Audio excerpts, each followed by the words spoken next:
বিশ্বনবী যখন সিজদায় লুটিয়ে পড়তেন, আম্মা জানা এসে বলেন, আমরা তো সিজদার মধ্যে সুবহান রাব্বিয়াল আলা বলেই শেষ, কিন্তু বিশ্বনবী তাহাজ্জুদের নামাজে, নফল নামাজে, সুন্নত নামাজে তিনবার সুবহান রাব্বিয়াল আলা তাসবিহ পড়ার পরে তিনি পড়তেন সুবহুন কুদ্দুসুন রাব্বুল মালাইকাতি ওয়ার রূহ। সুবহ কুদ্দুস রব্বুল মালাইকাতি ওয়ার রূহ।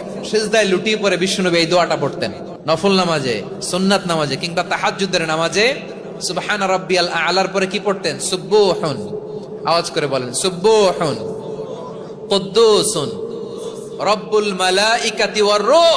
মানে আল্লাহ আপনি প্রশংসিত, আল্লাহ আপনি অতি পবিত্র, আপনি সব ফেরেশতা কুলের রব, ফেরেশতাদের সরদার জিব্রাইলের রব। সুবহানাল্লাহ। আজকে থেকে পড়বেন সিজদায়